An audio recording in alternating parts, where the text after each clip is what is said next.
In this video, we will learn how to determine the mass of a deposit as a result of a mass wasting activity such as a landslide or a flow. In order to do this, we must first locate the deposit on the map.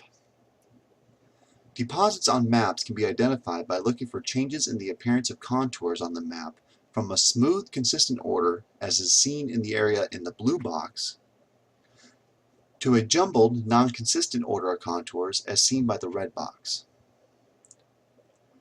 So the key to remember when locating mass wasting events on topographic maps is to look for non-consistent contour lines in an area when compared to another area of the map. It is best that this determination is made through a comparison within an area next to the deposit you identified, but regardless of how it is located, knowing its location is the first step. Next, we need to determine the boundaries of the deposit to begin making our determinations of how thick the deposit is and how much material it is made up of. Going back to what we discussed earlier, let's look at the area we have identified. What we do next is look for where it appears the irregular contours begin and end. Looking at the map, we begin to see the irregularities towards the center of the map. We can tell this because looking at the areas in the orange boxes, we can see there is a uniformity to the contours. But where the arrow points, the uniformity begins to get lost, which is how we can locate the start of the deposit. Using this same technique, we can locate the end of the deposit by looking for where the uniformity begins again.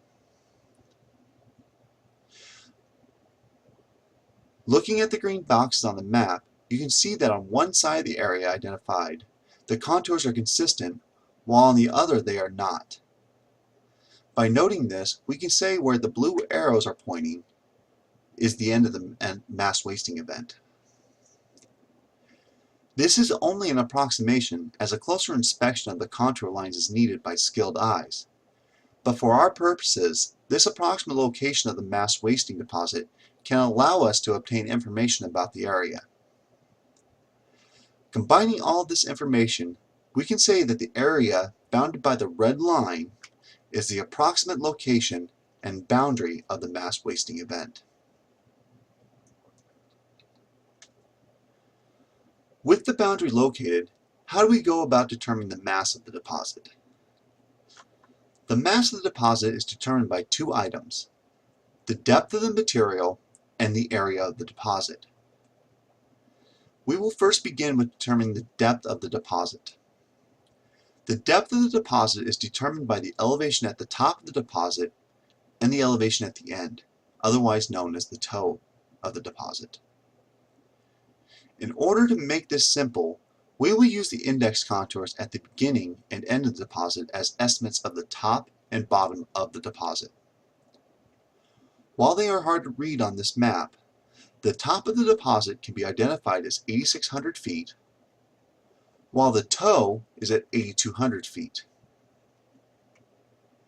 Taking the difference between these two numbers, we come up with 400 feet for the depth of this deposit. The next step is to determine the amount of area this deposit is. The scale of this map is 1 inch is to 24,000 inches, meaning that for every inch measured, we will travel 2,000 feet in this map. That being known, we can now measure out the deposit using the arrow line, which measures out 1 inch.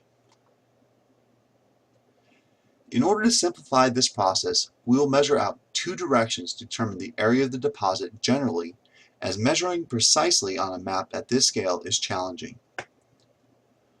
Starting towards the north, we measure out 3 inches. And then going towards the northeast, we measure out another 3 inches. Again, remember these are just estimates to help us get an idea of what the mass of this deposit is. Now, using these numbers, we can estimate the area of this deposit to be 36 million square feet, as 3 inches measured on a side equates to 6,000 feet of distance on the ground, and multiplying side by side gives us a measurement of the area. The final step in determining the mass of this deposit is to multiply the depth by area to determine the volume of the deposit. This is accomplished by multiplying the depth by the area, and by doing this we end up with a volume of 14.4 billion cubic feet of material. In summary, in this video we have learned how to locate a mass-wasting deposit, how to determine the approximate boundary of a deposit, how to determine the depth of a deposit, how to calculate the area of a deposit, and how to determine the mass of a deposit. Please feel free to share your comments and questions with your instructor regarding the content of this video, as well as to receive further guidance on the concepts covered.